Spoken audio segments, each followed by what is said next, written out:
우리 생태마을에 전화했고 많은 분들이 그렇습니다. 거기 생태마을이죠? 네, 생태마을입니다. 생태 팔아요. 이런 분들 너무 많아요. 생태 팔아요. 그래서 우리는 생태 파는 데가 아닙니다. 그러면 그쪽에서 뭐라 그러냐면은 황태만 취급하세요. 그래요. 황태만 취급하세요. 그래서 우리는 생태 파는 데도 아니고 황태 파는 데도 아니고 천주교 피정집입니다. 그러면은 저쪽에서 뭐라고 그러냐면은 피족에만 취급하신다고요? 말귀 못 알아듣는 경우 참 많은 것 같아요. 그래서 서로 갈등이 생겨요. 똑같은 말을 듣고도 완전히 다르게 알아듣는 경우도 너무너무 많아요. 제가 이번 8월 달에 호주에 강의를 갔어요. 시드니하고 멜버른에. 근데 시드니 이제 강의가 끝나고 신부님이 블루 마운틴이라는 산을 구경을 시켜주겠대요. 그래서 이제 그 인꼬 부부 두 분이 운전을 하고 신부님하고 나하고 이제 블루 마운틴을, 굉장히 멀더라고요. 블루 마운틴을 다녀서 오는데 거리가 또 공사를 해갖고 차도 막히고 이래갖고 형제가 운전을 쭉 하고 있는데 돌아오는 길에 형제가 막 졸더라고요. 근데 이 자매가 부부는 참 느낌이 딱, 나는 조는지 몰랐는데 그 자매가 여보 지금 당신 졸리지? 그러니까 나 지금 깜빡 졸았어 그러더라고요. 그냥 호주에서 그냥 예. 그러더니 아내가 여보 내가 운전할 테니까 당신 오늘 너무 많이 운전했으니까 뒤에서 좀 자. 그러고 난 다음에 조금 잠 깨면 다시 당신이 운전하면 돼. 근데 이 자매가 사실은 좀 관절염이 있었어요. 그래갖고 손이 막 이렇게 퉁그러졌더라고요. 그러니까 다리도 아프고 막 아프니까 이 남편은 자기가 아무리 졸려도 아내 운전시키기가 싫으니까 자기가 운전을 한 거죠. 근데 이제 이 자매가 이제 운전대를 잡았는데 뒤에서 형제님이 막 코를 골고 주무시더라고요. 자매님하고 나하고 이제 두런두런 이런 얘기 저런 얘기 하고 그러는데 이제 해가 뉘엿뉘엿 졌어요. 근데 그날따라 보름달이 뜬 거야. 달이 너무 예쁘게 뜨더라고요.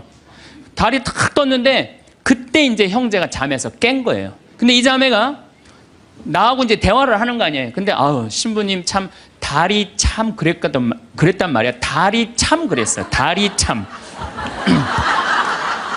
달이 참 그랬는데 그때 형제가 깬 거예요. 그래서 형제가 딱 한마디 하더라고요. 경상도 사람인데 와 절이나 그러더라고요. 나는 그 자매가 달이 참 그랬을 때 달이 참 예쁘다는 말을 할 판이구나. 근데 그 형제는 딱 깼을 때 달이 참 그랬을 때 자기 부인 다리가 아픈 줄 알고 관절염이 있으니까 와 철이나. 똑같은 말도 완전히 자기식으로 생각하면요 완전히 다르게 들어요. 이렇게 완전히 다르게 들음으로 해서 오해되는 일들이 너무 많아요. 그래서 수많은 갈등들이 일어나죠. 잘못 알아들어서. 자긴 그렇게 알아들었다 이거죠. 또 말 한마디에 사람 인생이 바뀌기도 해요. 말 한마디에. 그 대표적인 사람이 누구냐면 박지성 선수예요. 박지성 선수. 박지성 선수가요 고등학교 때 참 공을 잘 찼대요. 근데 이 박지성 선수의 특징은 뭐냐면은 90분 내내 뛰어다니는 거 쉬지 않고. 그런데 그 박지성 선수의 가치를 아무도 몰랐어요. 그래갖고 프로팀에서도 박지성 선수를 스카우트해가지 않았고 대학교에서도 박지성 선수를 스카우트해가지 않았어요. 그래갖고 박지성 선수는 너무 공을 차고 싶었는데 이때 명지대학 감독님이 박지성 선수의 가치를 알아봐요. 그래갖고 딱 뽑으려고 그러니까 이미 축구팀은 다 찬 거야. 보니까 테니스부에 한 명 TO가 남아있는 거야. 그래서 박지성 선수한테 뭐라고 그러냐면은 너 우리 대학교 테니스부로 들어와라. 공은 축구부에 와서 차고.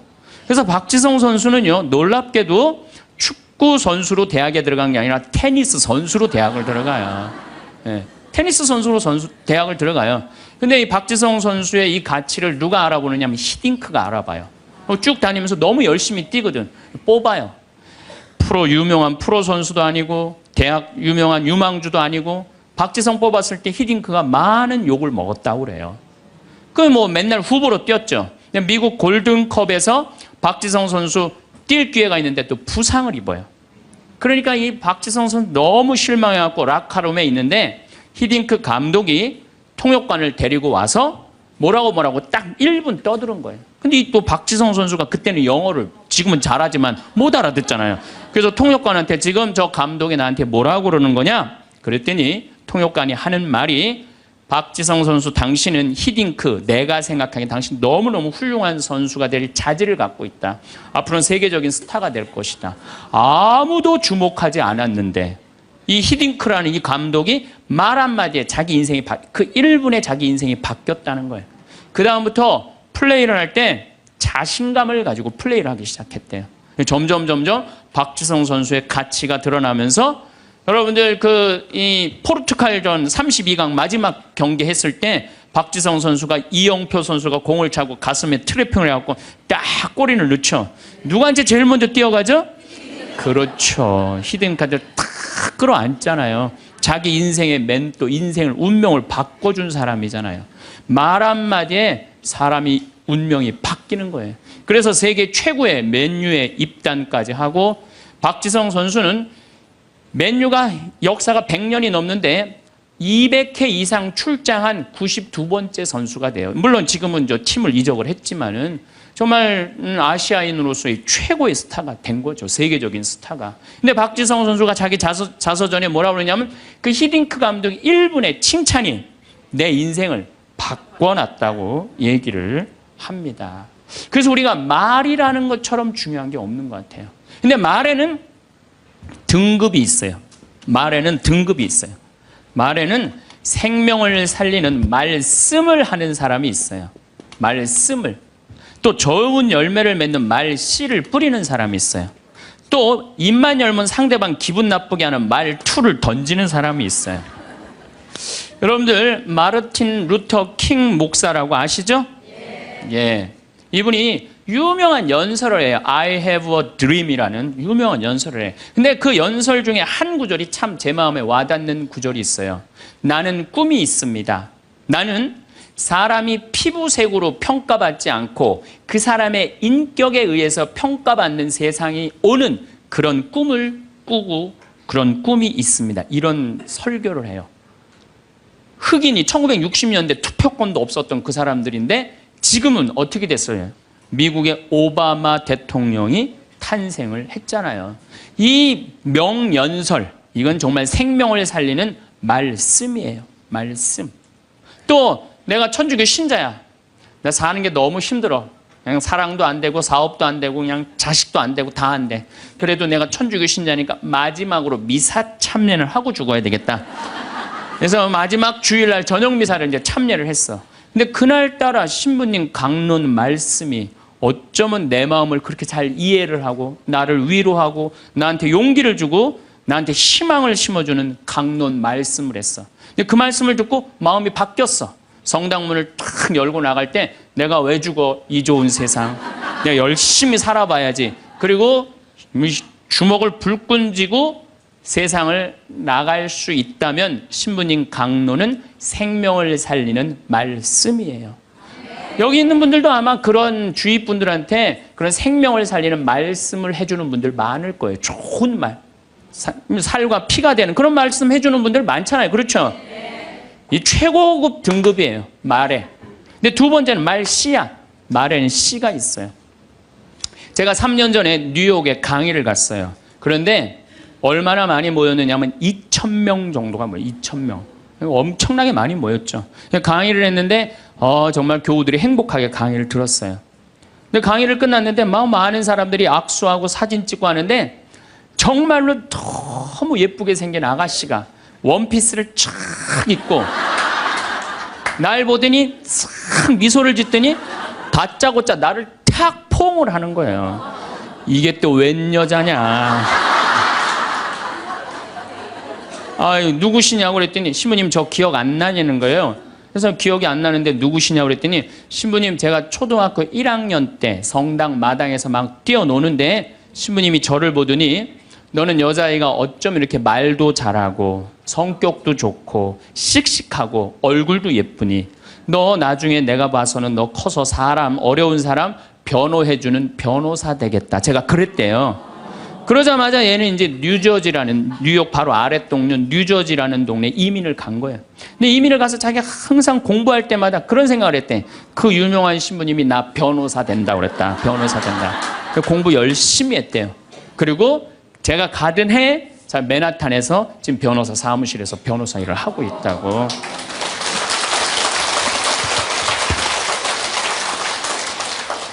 내가 무심결에 뿌린 씨인데 15년 후에 변호사라는 열매가 맺어지더라고요. 또 작년엔 제가 LA에 강의를 갔어요. LA라고 그러는 거 아니래요. LA라고 발음해야 되는데 LA라고. 예. 근데 LA에 강의를 갔는데 이번에는 더 많이 왔어요. 한 2,500명 정도가 왔어요. 강의가 끝나고 뭐 정말 수많은 분들하고 인사하고 뭐 악수하고 사진 찍고 하는데 이번엔 정말 잘생긴 남자아이야. 잘생긴 남자아이가 나한테 오더니 인사를 하는 거예요. 신부님 감사하다는 거예요. 그래서 뭐가 감사하냐고, 신부님 제가 평택 비전동 본당에 있을 때 제가 초등학교였는데 신부님 그때 내 손가락을 보더니 너는 남자의 손가락이 이렇게 섬세한 걸로 봐서 너 나중에 커서 사람 살리는 수술외과 의사가 될 것 같다. 제가 그랬대요. 그러자마자 얘는 이제 LA로 이민을 간 거예요. 그래서 공부할 때 항상 손가락을 보고 그런 생각을 했대요. 이 손이 사람을 살리는 손이 된다. 공부 열심히 했대요. 그리고 자기는 지금 UCLA 의대 수술외과 집도의라고. 감사하다고. 신부님 덕에 내가 이렇게 좋은 의사가 돼서. 그래서 좀 깜짝 놀랐어요. 난 그렇게 말했던 기억이 안 나는데 우리가 어린아이한테 무심코 뿌린 씨가요, 그게 인생을 결정짓는 경우가 참 많아요. 근데 이 말투가 있어. 애를 보고, 애들이 얼마나 사랑스럽고 귀해요. 근데 애를 보고 핸대는 소리가, 엄마 아빠한테 핸대는 소리가 장군감이나 이러면 얼마나 좋아. 얘 견적 많이 들겠다. 이 말투를 던지는 분들 참 많아요. 기분 나쁘게 말투 던지는 분들. 성당에도 보면은 입만 열면 기분 나쁜 말 하는 분들 계시죠? 아니, 신부님이 강론 때 하느님 만나러 오는 건 축제다. 그러니까 주일날 옷 이쁘게 입고 와라. 깨끗한 옷 입고 와라. 가끔 그런 말 하잖아요. 그래서 나도 정말로 예쁜 옷을 입고 가야지. 그래갖고 예쁜 옷을 입고 성당에 왔어. 근데 딱 자매 하나가 한다는 소리가, 누굴 또 홀리려고 여시같이 입고 왔어. 꼭 그렇게 말하는 사람들이 있어요. 그렇죠? 기둥뿌리 뽑았냐? 뭐 개 탔냐? 뭐 이래갖고 아주 상처를 주는 분들이 있어요. 입만 열면은 상대방 무시하고 가슴에 아픈 거를 이렇게 심어주는 분들이 참 많습니다. 말에는요, 가는 말이 고와야 오는 말이 고와요. 한 10년 만에 한 60에 헤어졌는데 70에 만났어. 내 친구가 한다는 소리가, 야, 너 10년 동안 안 보는 동안 팍상 늙었다. 그러면은 이쪽에서 팍상 늙었다고 말들은, 이 사람은 너 10년 동안 안 보는 동안 팍상 늙었다, 그런 친구한테 뭐라고 그럴 것 같아요? 너도 만만치 않아. 가는 말이 고와야 오는 말이 고운 거예요. 그런데 10년 만에 만났어. 너 10년 동안 안 보는 사이 뭐 이렇게 나이 하나도 안 먹었어. 어쩜 이렇게 고우니 너는? 그럼 이쪽에서는 또 뭐라 그럴 것 같아요? 너도 참 곱게 늙어간다 얘. 가는 말이 고와야지 오는 말이에요. 근데 우리는 말투가 너무 많아요. 이 말투를 누구끼리 제일 험하게 하느냐? 부부끼리 제일 험하게, 부부끼리. 어떤 부부가 길을 가다가 남편이 저길 보니까 길을 건너는데 이제 어떤 젊은 여자가, 서울 나와 보니까 정말 난 평창에서 생전 그런 거 구경 못 하는데 아가씨들이 정말 쭉쭉 빵빵 반바지 입으면 그냥 다리도 어쩜 저렇게 미끈해. 그냥 미니스커트를 입은 아가씨 허벅지 구경하느냐고 트럭 지나가는 걸 못 봐요. 이 남자가, 부부가 가는데 트럭이 딱 급브레이크를 딱 잡은 거예요. 트럭 기사가 창문을 열더니, 야 이놈의 새끼야, 눈 어디다 두고 다니냐. 너 지금 저 여자 보느냐고 차 지나가는 거 못 봤잖아. 너 치면은 내 팔자 망친다. 내 팔자만 망치는 게 아니라 너 병신 되면 네 마누라 네 자식 고생한다. 그 여자한테 한눈 팔면 내 인생 망치는 거다. 욕을 5분 동안 바가지로 하는 거예요. 그랬더니 5분 딱 지나더니 창문을, 인생 똑바로 살라고 그러고 창문을 닫고 갔어요. 남편은 하도 벙쪄 있어서 그렇게 쳐다보고 있는데 아내가 툭툭 치면서, 여보 당신 저 트럭 기사랑 친해? 아니 나 처음 보는 사람이야. 그랬더니 아내가 한다는 소리가, 그런데 어쩜 그렇게 당신에 대해서 정확하게 알고 있어?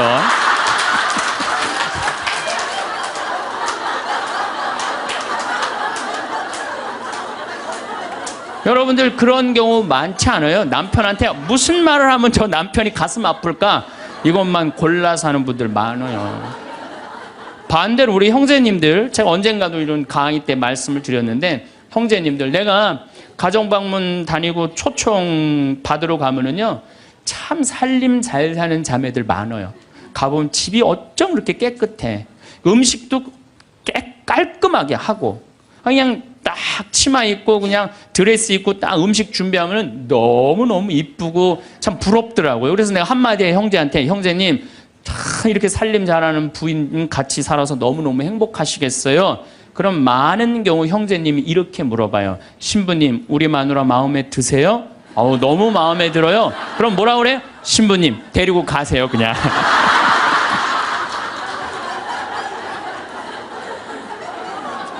말투야. 우리 마누라 신부님 마음도 예뻐요. 이렇게 얘기하면 얼마나 좋아. 근데 부부끼리 서로 상처나는 말을 골라서 해요. 골라서. 말투죠. 여러분들 자식들한테도 어때요? 애가 공부 좀 못하면 속상하잖아요. 뭐라 그래? 내가 너 같은 거 낳고 좋다고 미역국 끓여 먹은 내가 미친년이다. 엄마인데도 어쩜 그렇게 상처되는 말을 자식한테 골라서 할 수가 있어요? 너 이게 엄마가 막 애가 따지면 이게 죽으려고 그러는 거 살려놨더니 이게 눈 똑바로 뜨고 그냥 엄마한테 덤비는 거 봐. 그때 1살 때 죽을 때 그냥 놔두는 건데 그냥. 그냥 애들 가슴에 멍을 들게 하는 분들이 많아요. 그래서 이번 강의에는 과연 나는 이 귀한 말을 가지고 생명을 살리는 말씀을 하는 사람인가? 아니면 좋은 열매를 맺는 말씨를 뿌리는 사람인가? 아니면 입만 열면은 주위 사람들 가슴에 멍을 들게 하는 말투를 던지는 사람인가? 이 이야기를 3주에 걸쳐서 이야기를 나누고 싶습니다. 자, 30만 년 전에 지구에는 두 종류의 인간이 살았어요. 하나는 네안데르탈인, 또 하나는 호모사피엔스. 우리 조상은 호모사피엔스예요. 그런데 3만 년 전에 네안데르탈인은 지구에서 영원히 사라졌어요. 그리고 우리 호모사피엔스만 남아서 지구에 퍼져서 살고 있어요. 어떻게 우리가 살아남을 수 있었을까? 여러 가지 이론이 있는데 또 언어에 2가지 이론이 있어. 하나는 뭐냐면은 네안데르탈인은 이마가 누워 있어요. 이마가. 우린 이마가 튀어나왔고, 여러분들 이마가 누워 있으면요 발음기관이 발달하지 않아요. 한번 뉘어보세요. 그리고 말해보세요. 말이 잘 나와요, 안 나와요? 잘 안 나오죠? 발음기관이 발달하지 않아요. 또 하나는 결정적으로 네안데르탈인은 혀천장이 평평해요. 얘네들은 아에 이오우가 안 되는 거예요. 그러니까 킁킁거리는 거예요. 짐승처럼 으르렁거리기만 하는 거예요. 그러니까 저기 산에 사슴을 발견했어. 창을 가지고 야 우리 사슴 잡으러 가자 이 말을 해야 되는데 네안데르탈인은 모음이 발음이 안 되니까 막 지금 사슴은 잡으러 가야 되고 급한 마음에 으르렁거리는 거죠. 뭐라고 으르렁거리냐면 크크크 치치치 크크크 이러는 거예요. 모음이 발음이 안 되니까 모음이. 마지막에는 어떤 일이 벌어지느냐면 호모사피엔스가 네안데르탈인을 잡아먹어요. 그래서 네안데르탈인은 지구에서 영원히 사라지고 호모사피엔스인 우리만 살아남은 거예요. 말이 통해야 된다는 거예요. 말이 안 통하면 죽는다는 거예요. 집에서도 부부끼리 말이 통해야 돼. 근데 여러분들 부부끼리 답답할 때 많죠? 말 안 통해갖고. 그럴 때 싸울 때 어떻게 싸워요? 크크크 치치치 크크크 이러고 싸우지 않아요? 싸울 때 보면은 그런 부부들 많아요. 그런 부부들. 그런데 기왕 하는 말인데 예쁘게 하면 어디 덧나요? 기왕 하는 말인데 예쁘게 하면 어디 덧나요? 그런데 2009년에 MBC에서 참 재미난 실험을 했어요. 한글날을 기해서 밥 있죠. 우리가 먹는 밥. 이 밥을 줘서 한쪽 아나운서들한테는 밥아 고마워 사랑해 보고 싶었어 이렇게 말하라고 그런 거예요. 근데 반대쪽 아나운서들한테는 밥한테 뭐라고 그러냐면 꼴배기 싫어 쳐다보기도 싫어 죽어버렸으면 좋겠어 이렇게 말하라고 그런 거예요. 그런데 한 달이 지나고 가서 봤는데 놀라운 일이 벌어진 거예요.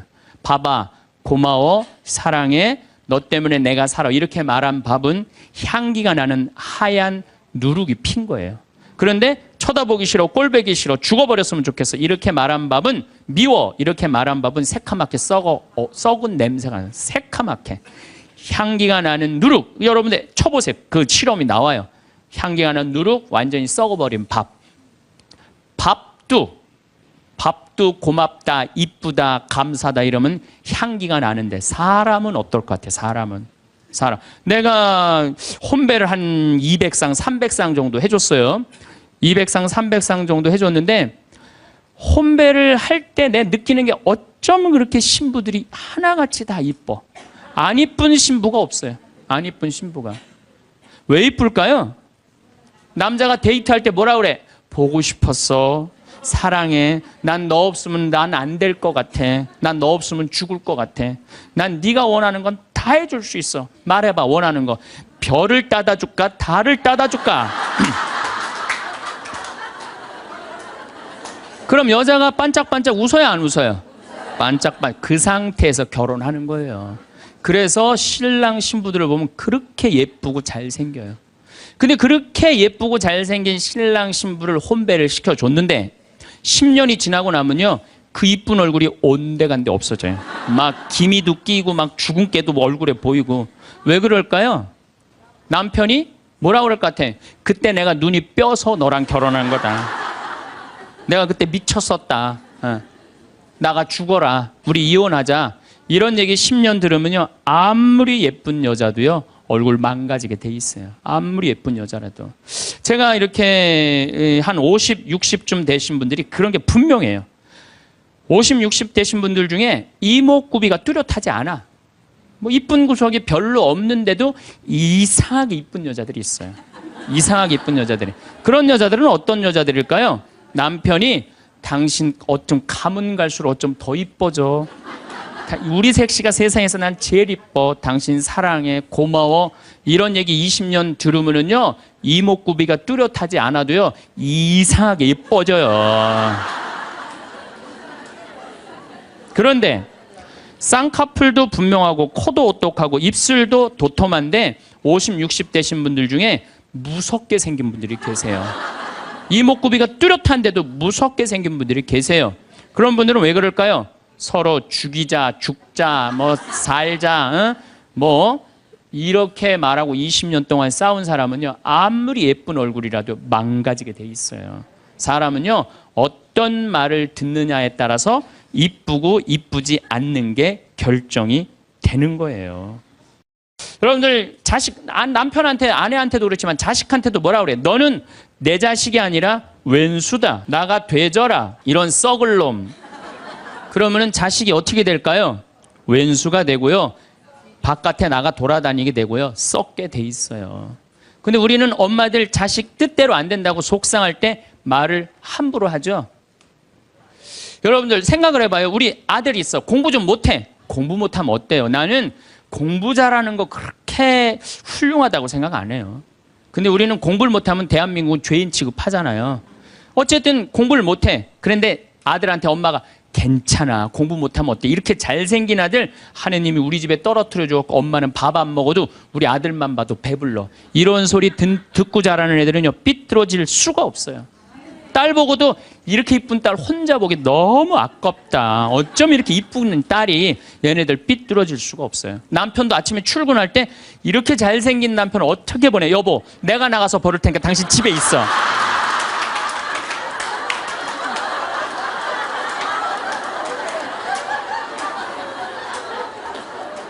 이러면은요, 남자가 돈 벌러 나갈 때 어깨 당당하게 피고 나가요. 근데 남편 출근할 때 뒷꼭지 대고 오늘 그 돈 안 갖고 들어오려면 집에 들어올 생각 꿈도 꾸지 말라고. 그럼 남자는요, 나가서 어깨 피고 돈 못 벌어요. 말에 복이 있는 거야. 말에 복이 있는 거예요. 어떤 엄마가 입만 열면 아들한테 빌어먹을 놈이에요. 빌어먹을 놈. 야, 이 빌어먹을 놈아, 밥 처먹어라. 근데 초등학교 1학년 때 반에서 1등을 했어. 근데 엄마가 한다는 소리, 빌어먹을 놈 공부 잘하네? 삶이 힘들었나 봐요. 서울대 법대를 합격을 했어. 그랬더니 엄마가 한다는 소리, 우리 빌어먹을 놈 드디어 큰일 해냈네. 근데 엄마는 그리고 돌아가셨어요. 돌아가셨는데 이 아들이 사법고시를 아무리 봐도 안 되는 거예요. 회사에 원서를 넣어도 안 되고, 선을 봐도 퇴짜 받고, 잘생기고 서울대 법대 나왔는데. 그래서 이상원이라는 그 장명하는 사람한테 가서 물어봤어요. 내 인생이 왜 이러는지 난 모르겠다고. 당신 쭉 살아오면서 무슨 얘기를 많이 듣고 살았느냐? 가만히 생각해보니까 엄마가 입만 열면은 빌어먹을 놈이라고. 그러니까 이 사람은 잘 안 되니까 동료 판사, 변호사, 검사한테 빌어먹기 시작한 거예요. 그게 당신 인생의 몸에 밴 거다. 내가 당신 관상을 보니까 당신은 빌어먹을 놈이 아니라 벌어먹을 상이다. 벌어먹을 상이다. 그래, 내가 왜 빌어먹을 놈이야? 내가 서울대 법대까지 나왔는데 과외를 시작했어요.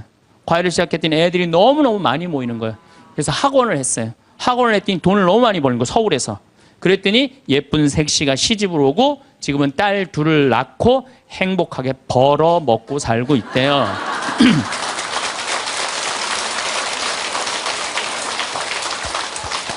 말 한마디에요, 사람 운명이 갈리는 거예요. 말 한마디에.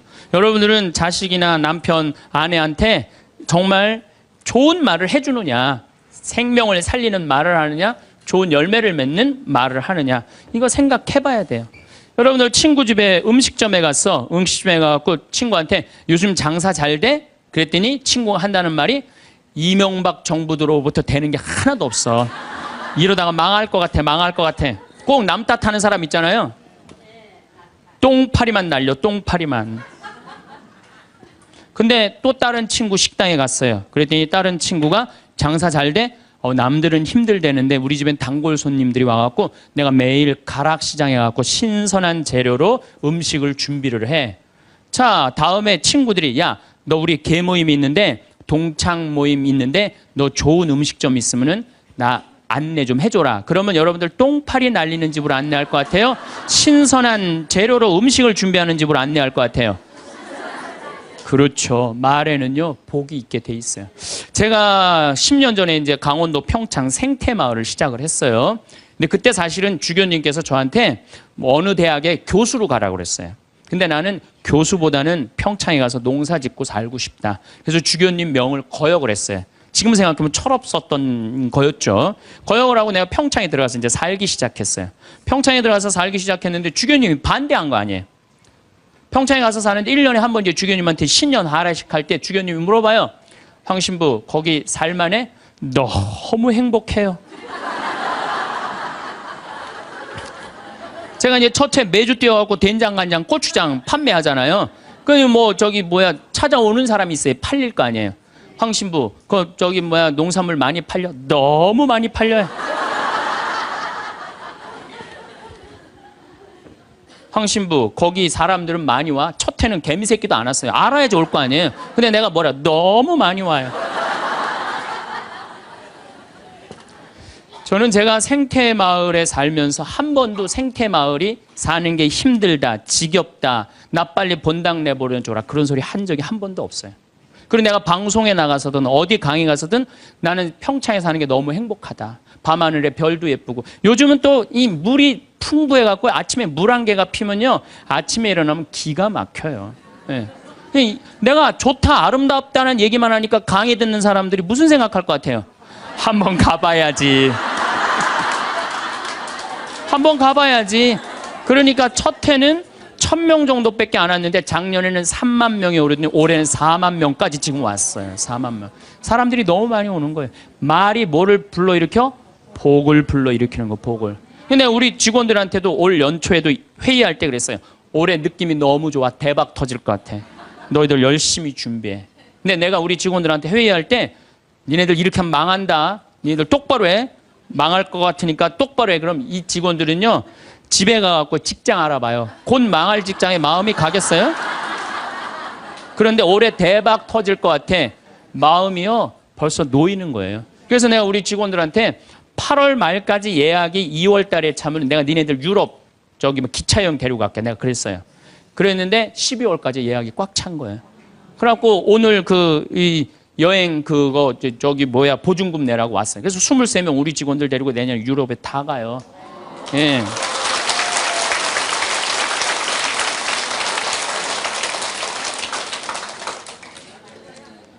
제 신조는 그달에 번 건 그달에 다 쓰자. 이게 제 신조예요.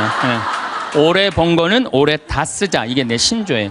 그러니까 내가 행복하다, 많이 온다, 많이 판매된다. 이렇게 말하니까 우리 생태마을이 즐겁고 행복하고 사람이 어제도 250명 다녀왔어. 내일도 또 250명 오고 매일 그냥 내가 외부 강의 나오지 않는 한 안에는 꽉꽉 차는 거예요. 말이 복을 불러일으키는 거야. 말이. 귀향하는 말인데 좋은 말, 행복한 말을 해야 되지 않아요?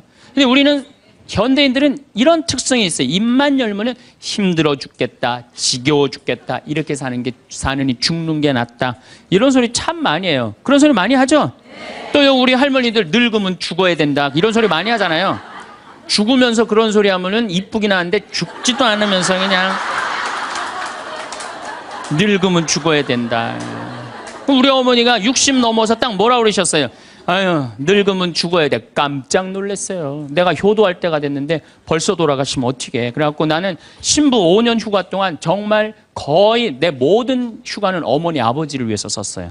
뭐 성주순례, 이스라엘, 뭐 그다음에 또 무슨 뭐 우리나라 좋대는데 금강산, 무슨 백두산 다 모시고 갔다 왔어요. 죽는다니까 빨리 갔다 와야 될 거 아니에요. 빨리 갔다 와야 될 거 아니야. 그런데 그렇게 60 넘어서 늙으면 죽어야 돼. 그 소리를 했는데 깜짝 놀랐는데 요즘은 그 소리 들으면 신경질 난다니까요. 그 소리 하신 지 20년이 지났어요. 20년. 갈 생각을 안 하세요. 아버지는 피부가 더 뺑뺑하고 어머니도 더 고와지세요. 그러니까 죽지도 않을 거면서 힘들어 죽겠다, 지겨워 죽겠다, 사는 게 지겹다. 이게 말이 안 된다는 거죠. 복을 차는 거예요. 여러분들 뭐 2년 전인가 우리 서울교구 시각장애우들 100분이 우리 생태마을에 오셨어요. 정말 그분들 기쁘더라고요. 그래서 내가 뭐가 그렇게 기쁘냐 그랬더니 신부님 우린 눈에 뵈는 게 없어서 행복하다고. 눈에 뵈는 게 없어서 행복하다고. 그런데 그분 네 분이 여러분들 제가 시각장애우들이랑 1년을 같이 살았어요. 상계동에서 1년을 살았는데 너무 잘 알아요. 그분들 뭐 젓가락 비비는 거 뭐 노름도 다 해요. 할 거 다 해요. 예, 뭐 별걸 다 하는데 시각이 이게 어렸을 때 열이 너무 나갖고 시각을 잃어버리는 경우 많거든요. 그때는 눈알을 빼요. 이 눈알이 있는 분들이 있고 아예 알을 빼는 분들도 있어요. 근데 이 눈알을 빼면 중증들이에요. 중증들. 눈이 있어도 흐릿하게 보이는 분들도 있어요. 근데 이 눈알을 뺀 내 형제가 우리 생태마을 그 데크, 강이 내려다보는 데크에 서서 이렇게 말하는 거예요. 야, 베드로야, 내가 50년 동안 우리나라 참 많이 다녀봤는데 이렇게 경치 좋은 데는 처음 본다. 그래서 내가 물어봤어요. 아니, 이게 경치 좋은지 당신들이 어떻게 아느냐 그랬더니 신부님, 강물 소리 들리지 않느냐, 강물 소리. 새소리 들리지 않느냐 이거야. 그 다음에 느티나무 바람에 흔들리는 소리 들리지 않느냐. 또 5월 달에 오셨는데 아카시아 향기, 공기 이렇게 경치 좋은 데는 처음이라는 거예요. 얼마 전에도 우리 생태마을에 교수님인데 60에 시력을 잃기 시작해갖고 65세 완전히 시력을 잃으신 교수님이 오셨어요. 근데 그분이 나하고 밥을 먹으면서 이런 말씀을 하시더라고요. 신부님, 저도 오래간만에 새벽에 강물 소리 너무 듣기 좋은 강물 소리 들어서 3시간 동안 강물 소리에 흠뻑 젖었다는 거예요. 그리고 새벽에 새가 우는데 너무 자기 오래간만에 행복했다고. 근데 여러분들은 이 두 눈으로 온 세상을 다 보면서도 사는 게 지겨워 죽겠어. 이렇게 사느니 죽는 게 나. 눈이 아깝다 이거예요. 눈이 아깝다. 눈알 하나 갈아 끼는데 얼마 들어? 1억 들어. 1억. 2개 갈아 끼면 2억이야. 2억. 지금 난 눈 뜨고 쳐다보고 있는 분들 지금 2억 지금 깔고 있는 거야. 지금 2억.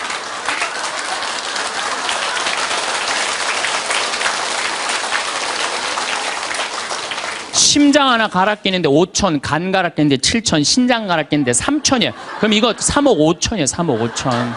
여러분들 팔 하나 이거 의족으로 갈아 끼는데 400이에요. 양팔 800, 양다리 1600. 대충 따지면 여러분 한 5억 정도 되는 거예요. 그리고 더욱이 여기 지금 걸어오신 분은요, 적어도 5억짜리로 지금 끌고 온 거예요. 5억을 갖고. 그리고 여러분들 눈, 다리, 손가락, 발가락 다 붙어있는 식구 4명이 밥을 먹으면은요, 20억이 앉아서 먹는 거, 20억이 앉아서.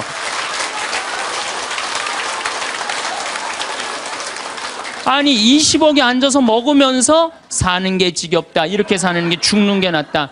하느님이 주신 축복을 날리는 거예요, 날리는 거예요. 밥 먹을 때 재산이 없으면 어때요? 출세 안 하면 어때요? 앉아서 뭐라 그러면서 먹어. 우리 20억 밥 먹자. 얼마나 행복해. 여러분들이 사는 게 괴로운 게 뭐냐면은 욕심이 너무 많아서 그래. 그래서 입에서 나오는 게 지겹고 불만만 나오는 거야. 사는 게 힘들면은 좋은 소리가 안 나오잖아요. 욕심이 많으면 사는 게 힘들어져요. 사는 게 힘들어서 욕심이 생기는 게 아니라 욕심이 많아서 사는 게 힘들어집니다. 여러분들 욕심만 안 피면요 우리 인생 괴롭지 않아요. 그러니까 괴로운 사람들은 입만 열면 힘들다 그래. 여러분들 가수 윤한기 씨 알죠? 이 윤한기 씨가 사실은 아버지가 미 8군에 노래하던 분이에요. 어머니는 무용수였어요. 그런데 아버지가 폐결핵으로 돌아가세요. 어머니는 무용수 따라다니는데 허리가 잘못돼갖고 또 돌아가세요. 천하에 누구만 남느냐면 윤복희, 윤한기 둘만 남는 거예요. 부모는 일찍 돌아가시고.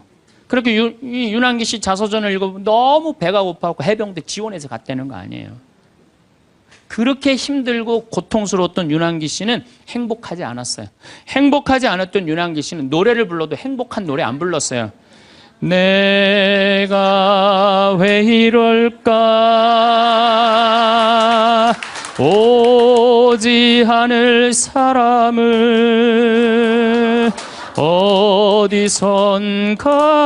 웃으면서 와줄 것만 같은데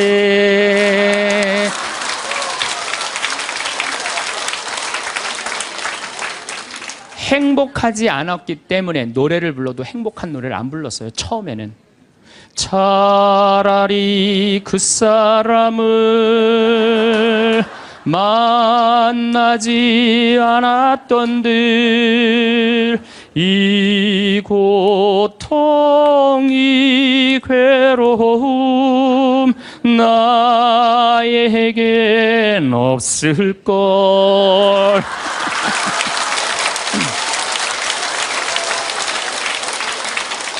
행복하지 않았기 때문에 노래도 행복한 노래가 안 나왔던 거죠. 나는 어떡하라고 이런 노래만 불렀어요. 이런 노래만. 예. 너무합니다. 이것도 김수희 씨가 불렀지만 곡은 윤한기 씨가 쓴 거예요. 전부 행복한 곡이 하나도 없었어요. 근데 76년에 윤한기 씨는 하나님을 믿기 시작해요. 76년에 하나님을 믿기 시작해요. 그러면서 삶이 바뀌기 시작해요. 79년에 윤한기 씨, 윤복희 씨가 사랑이 뭐가 잘못되고 굉장히 괴로워해요. 그때 동생을 위해서 이사야전서 37장을 묵상하다가 갑자기 곡을 하나 써요. 여러분들 너무너무 잘 아는 요즘 나가수에서도 유명한 내가 만약 외로울 때면 내가 위로해 줄게. 이게 무슨 소리냐면 내가 만약 외로울 때면 하느님인 내가 너를 위로해 줄게. 그 노래예요. 그 노래. 이게 1절은 한국어 가사가 2절은 영어 가사인데 1절은 그때 하느님이라는 단어를 쓸 수 없었지만 2절에는 하느님이라는 단어를 써요. 너는 나의 영원한 노래야. 야훼는 나의 영원한 노래, 영원한 기쁨이다 이거예요. 내가 외로울 때 누가 위로해 주지? 주님께서 위로해 준다 이거예요. 그리고부터 이 두 분은 인생이 바뀌어요.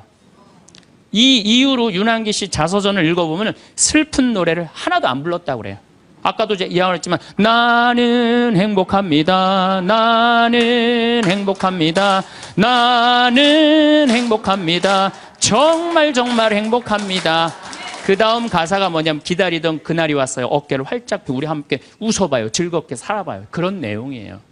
그리고 지금 윤한기 씨는 무슨 일을 하고 있느냐. 나이가 70이신데 개신교 예술신학교 목사님 총장 역할을 지금 목사님을 20년 이상을 살면서 세상 사람들한테 행복을 얘기해줘요. 청승을 떨면서 노래를 불렀을 때하고 기쁨을 가지고 노래를 불렀을 때하고 인생이 바뀐다 이거예요. 인생이. 그러니까 여러분들도 제발 성가 좀 청승 좀 떨지 말고 불러라. 네, 청승 좀 떨지 말고 해라. 그런데 이게 누구끼리 제일 서로 죽이는 말을 많이 하느냐. 복을 이제 서로 빌어줘야 되는데 누구끼리 제일 많이 아픈 말을 하느냐면 부부끼리 제일 많이 아픈 얘기를 많이 해요. 근데 참 나도 남자지만은 여자 참 이해하기 힘든 존재예요. 여자 이상하고 요상하고 괴상하고 아주 복잡하고 나만 그런 줄 알았더니 스티븐스 호킹스 박사라고 있어요. 스티븐스 호킹스 박사. 이 사람이 나이가 71인데 작년에 뭐라고 그랬냐면은 자기는 140억 년 전에 우주에서 벌어진 일도 다 아는데 자기는 아직도 여자의 95%를 이해를 못 하겠다고 그래요. 아니 그 유명한 사람도 95%를 이해를 못 하겠다고 그러는데 나는 더 모르죠. 네. 여자를 이해하지 못하니까 여자한테 폭력을 쓰는 거예요. 제가 신학교 1학년 때 주일학교 중고등학교 아이들을 데리고 한 20명 정도를 데리고 200명 정도를 데리고 여름 캠프를 갔어요. 우리 때는 4박 5일 가고 그랬어요. 섬강이라는 데를 갔는데 애들이 이제 수요일 날 이제 세 번째 날 전부 이제 강에 들어가는 프로그램이야. 근데 여선생 하나가 고개를 꼬고 안 들어가는 거예요.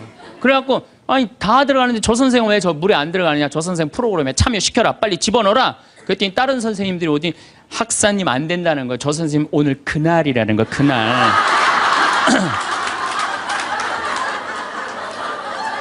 근데 내가 신학교 1학년이 그날이 뭔지 어떻게 알아요?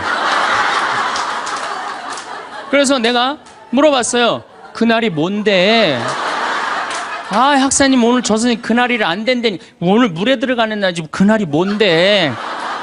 그랬더니 어떤 지혜로운 엄마 선생님이 나를 한 군데로 데려가더니 학사님 여자는 한 달에 한 번 매직이 있다는 거예요. 그래서 내가 매직이 뭔데요? 근데 그 엄마 선생님 정말 지혜로웠던 것 같아요. 그 엄마 선생님이 학사님 이 여자는 한 달에 한 번 생리를 하는데 그때 피가 나오기 때문에 물에 들어가면 안 된다는 거예요. 나는 그거 처음 알은 거예요. 처음 알은 거 그때. 그러니까 내가 여자에 대해서 모르니까 여자한테 뭐를 하느냐 폭력을 쓰는 거예요. 폭력을. 근데 이런 일들이 집안에서 수도 없이 일어나요. 남자는 여자를 이해하지 못해서 폭력을 쓰고 여자는 남자를 이해하지 못해서 폭력을 쓰고 그래서 서로 답답하다고 싸울 때 보면 크크크 치치치 크크크 이러고 싸워요. 말이 안 통한다고. 그러니까 여자에 대한 생물학적 특징을 알아야 되고 남자에 대한 생물학적 특징을 알아야 되는데 그거에 대해서 서로 모르는 거예요. 근데 이제는 알아야 돼요. 왜 알아야 되느냐 하면은 옛날에는 남자하고 여자하고 20살에 결혼해갖고 50살에 죽었어요. 남자, 여자. 20살에 결혼해갖고 애 한 10 낳다 보면요. 애 낳다가 죽어요. 남자는 애 키우다 죽어요. 갈등이 있을 수가 없어요. 부부라고 그러지만은 한 집에 살지도 않아. 안사람, 바깥사람. 그러고 그냥 사는 거예요. 근데 요즘은 안 죽어. 100살까지. 남자, 여자가 50살서부터 100살까지 서로 이해도 못하면서 한 집에서 50년을 사는 거예요. 서로를 이해를 못하면서. 그러니까 말이 어떤 말이 나와? 상대방한테 가슴에 멍을 들게 하는 말이 나오는 거예요. 멍이 들게 하는 말을. 그래서 다음 시간에는 과연 우리 남자, 여자가 도대체 어떤 특징을 갖고 있기 때문에 서로 크크크 치치치 크크카 하고 싸우는지 왜 남자 여자가 서로 으르렁거리면서 잡아먹을 듯이 싸우는지 그 이야기를 다음 시간에 하도록 하겠습니다. 감사합니다. 누군가는 복권에 당첨되는 날을 기다리고 누군가는 대단한 무언가를 이루길 꿈꿉니다. 하지만 실제로 삶을 바꾸는 건 그런 극적인 순간이 아닙니다. 매일 아침 눈을 뜨고 밥을 먹고 누군가와 이야기를 나누는 그 평범한 시간들이 우리를 만들어갑니다. 그 중에서도 가장 자주, 가장 무심하게 반복되는 것이 있습니다. 바로 말입니다. 우리는 하루에도 수없이 많은 말을 합니다. 혼잣말도 하고 누군가에게 건네기도 하고 때로는 아무 생각 없이 내뱉기도 합니다. 그런데 그 말들이 쌓이고 쌓여서 결국 우리 삶의 색깔을 결정합니다. 이 인생을 바꾸는 것은 큰 행동이 아니라 매일 입에서 나오는 말입니다. 말은 생각보다 먼저 습관이 됩니다. 우리는 종종 생각한 뒤에 말을 한다고 믿지만 실제로는 그 반대인 경우가 더 많습니다. 말이 먼저 튀어나오고 그 말을 듣고 나서야 뒤로서 생각이 따라붙습니다. 예를 들어 아침에 일어나서 창밖을 보며 흐린 날씨다, 또 비가 올 것 같네 하고 중얼거립니다. 그 말은 사실 날씨를 설명하는 것처럼 보이지만 그 안에는 이미 하루를 대하는 태도가 담겨 있습니다. 귀찮다는 느낌, 피곤하다는 감정, 오늘도 그저 그렇겠지 하는 체념이 그 짧은 말 속에 녹아듭니다. 그리고 그 말은 하루 종일 우리를 따라다닙니다. 이런 말들이 반복되면 그것은 단순한 표현을 넘어서 삶의 기본 정서가 됩니다. 왜 이럴까? 왜 나만 이럴까? 원래 이런 거야. 어차피 안 될 텐데. 이런 말들은 처음엔 그냥 순간적인 감정을 표현하는 것처럼 보입니다. 하지만 그 말을 반복하다 보면 그것이 삶을 바라보는 기본적인 틀이 되어버립니다. 불평이 습관이 되면 좋은 일이 생겨도 그 안에서 불편함을 찾게 됩니다. 비교가 습관이 되면 내가 가진 것보다 내가 갖지 못한 것이 더 크게 보입니다. 체념이 습관이 되면 시도하기도 전에 포기하는 것이 자연스러워집니다. 반대로 담담하지만 긍정적인 말은 삶의 태도를 바꿉니다. 오늘은 이 정도면 괜찮다. 지금 이대로도 충분하다. 천천히 가도 괜찮다. 이런 말들은 거창하지 않습니다. 세상을 바꾸는 말도 아니고 누군가에게 깊은 인상을 주는 말도 아닙니다. 하지만 이 말들은 우리를 무너뜨리지 않고 지탱해 줍니다. 하루를 견디게 해주고 내일을 마주할 힘을 줍니다. 말은 마법이 아닙니다. 하지만 말은 우리가 세상을 바라보는 창문입니다. 어떤 말을 반복하느냐에 따라 같은 하루도 다르게 보입니다. 말은 결국 나에게 가장 먼저 돌아옵니다. 우리는 말을 할 때 주로 상대방을 생각합니다. 이 말이 상대에게 어떻게 들릴까? 상대가 기분 나빠하지 않을까? 상대가 이해해 줄까? 그런 생각들을 합니다.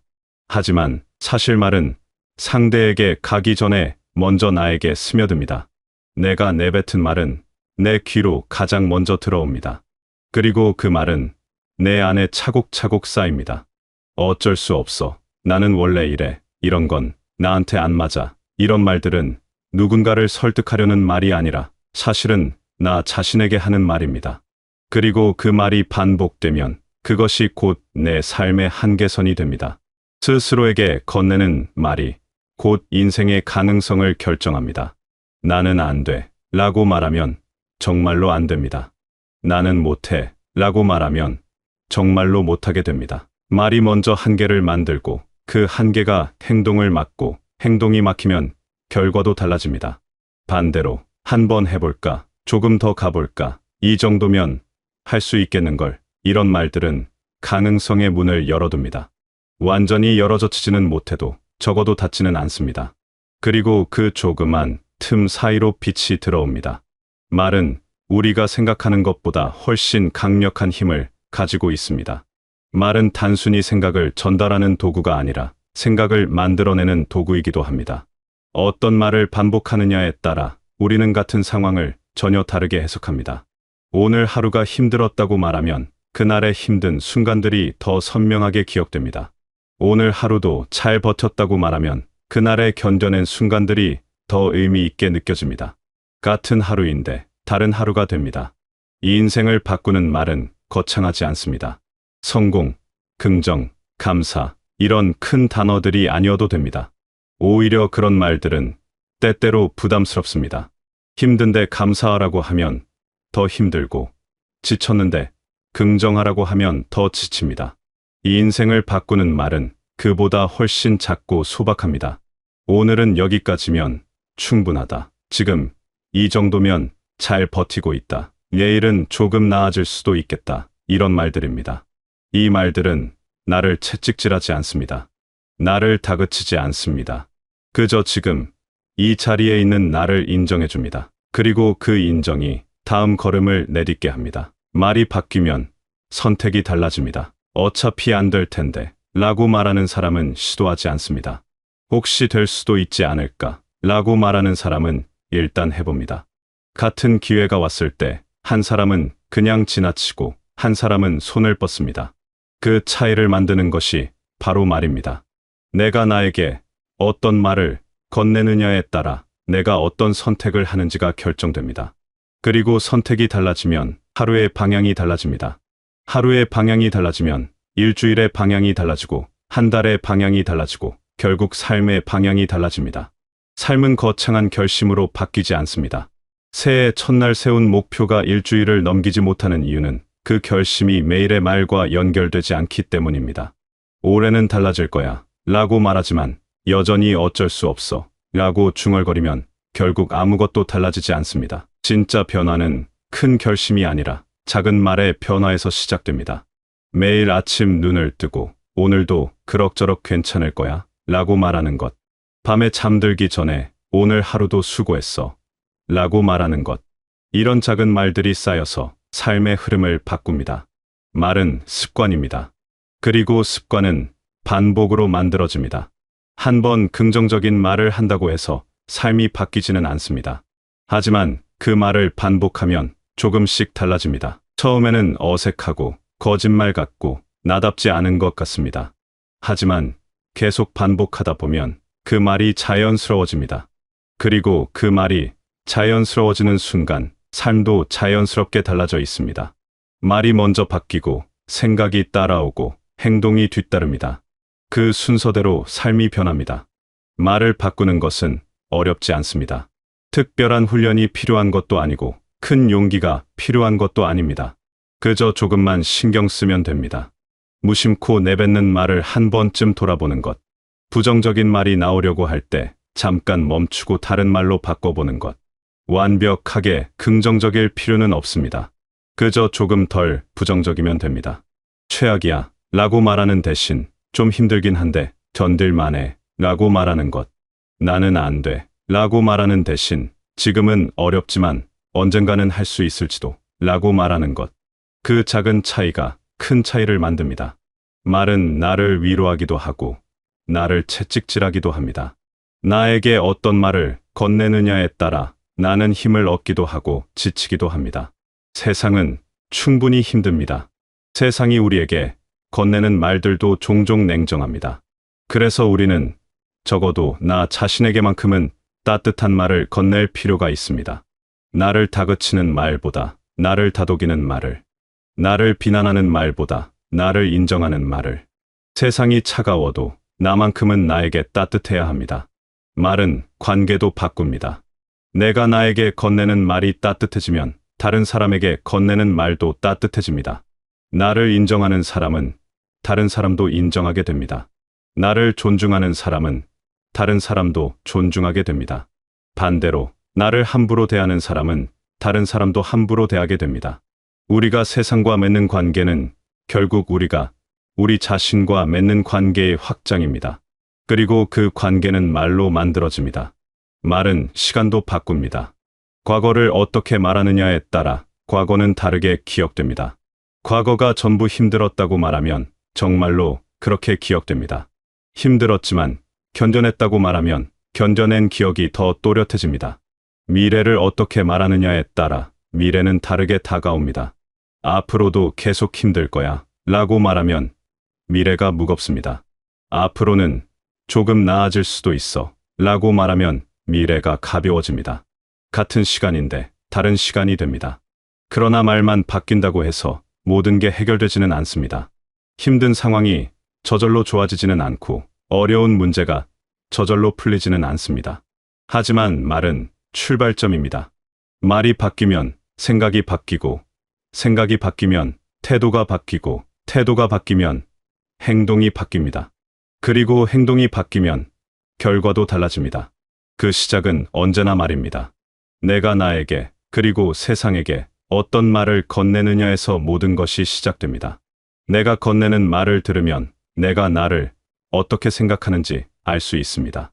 나를 무능하다고 생각하면 나는 못해 라는 말이 나옵니다. 나를 가치 있다고 생각하면 나도 해볼 만해 라는 말이 나옵니다. 그리고 그 말은 다시 나에게 돌아와서 나를 만듭니다. 말이 생각을 반영하기도 하지만 생각이 말을 따라가기도 합니다. 그래서 좋은 말을 반복하는 것이 중요합니다. 설령 지금은 그 말이 진심이 아니어도 반복하다 보면 진심이 됩니다. 말은 씨앗입니다. 말을 뿌리면 그것이 자라서 결실을 맺습니다. 부정적인 말을 뿌리면 부정적인 결과가 자랍니다. 긍정적인 말을 뿌리면 긍정적인 결과가 자랍니다. 당장 눈에 보이지 않아도 땅 속에서 조용히 자라고 있습니다. 그리고 어느 날 문득 그것이 싹을 틀고 자라나서 우리 앞에 나타납니다. 그때 우리는 깨닫습니다. 아, 내가 뿌린 말이 이렇게 자랐구나. 그래서 어떤 말을 뿌리느냐가 중요합니다. 지금 당장 보이지 않아도 그 말들은 반드시 결과를 만들어냅니다. 우리는 같은 상황에서도 다른 말을 할 수 있습니다. 비가 와서 짜증나 라고 말할 수도 있고, 비가 오니 시원하네 라고 말할 수도 있습니다. 상황은 같지만 말은 다릅니다. 그리고 그 다른 말이 다른 하루를 만듭니다. 우리는 상황을 선택할 수 없을 때가 많습니다. 하지만 말은 선택할 수 있습니다. 그리고 그 선택이 우리가 가진 가장 큰 자유입니다. 말은 나를 일으켜 세우기도 하고 나를 주저앉게 하기도 합니다. 말은 나에게 날개를 달아주기도 하고 나를 무겁게 짓누르기도 합니다. 그래서 말을 소중히 다뤄야 합니다. 아무렇게나 내뱉어도 되는 것이 아니라 조심스럽게 선택해야 하는 것입니다. 내가 나에게 건네는 말, 내가 세상에게 건네는 말, 그 모든 말들이 결국 나를 만듭니다. 한 번의 말로 인생이 바뀌지는 않지만 반복되는 말들이 쌓여서 인생을 만듭니다. 오늘 어떤 말을 하느냐가 내일의 나를 결정합니다. 이번 주 어떤 말을 하느냐가 다음 주의 나를 결정합니다. 올해 어떤 말을 하느냐가 내년의 나를 결정합니다. 그래서 오늘 하는 말이 중요합니다. 지금 이 순간 내뱉는 말이 중요합니다. 그 작은 말들이 모여서 큰 인생을 만듭니다. 그러나 말만으로 모든 것이 해결되지는 않습니다. 하지만 말은 변화의 시작입니다. 말이 바뀌면 무언가가 움직이기 시작합니다. 처음에는 작게, 천천히, 눈에 보이지 않게 움직입니다. 하지만 그것이 계속되면 결국 큰 변화가 됩니다. 그래서 포기하지 말아야 합니다. 오늘 한 말이 당장 효과가 없어 보여도 그것이 쌓이고 쌓이면 언젠가는 결과를 만들어냅니다. 내가 어떤 말을 하느냐를 보면 내가 어느 방향으로 가고 있는지 알 수 있습니다. 부정적인 말을 반복하고 있다면 나는 부정적인 방향으로 가고 있는 것입니다. 긍정적인 말을 반복하고 있다면 나는 긍정적인 방향으로 가고 있는 것입니다. 방향을 바꾸고 싶다면 말을 바꾸면 됩니다. 말이 방향을 바꾸면 삶도 방향을 바꿉니다. 세상은 종종 우리에게 상처를 줍니다. 예상치 못한 일들이 일어나고 뜻대로 되지 않는 일들이 많습니다. 그럴 때 나를 지켜주는 것이 말입니다. 괜찮아. 이 정도면 충분해. 나는 잘하고 있어. 이런 말들이 나를 보호해줍니다. 세상의 차가운 말들로부터 나를 지켜주고 나의 따뜻한 말들이 나를 감싸줍니다. 말은 언제나 우리와 함께 있습니다. 아침에 눈을 뜨면서부터 밤에 잠들 때까지 우리는 끊임없이 말을 합니다. 소리내어 말하기도 하고 마음속으로 말하기도 합니다. 그 모든 말들이 우리를 만듭니다. 그래서 어떤 말을 선택하느냐가 중요합니다. 나를 무너뜨리는 말이 아니라 나를 세워주는 말을, 나를 가두는 말이 아니라 나를 자유롭게 하는 말을, 그런 말들을 선택하시길 바랍니다. 말을 바꾸는 것은 나를 바꾸는 것입니다.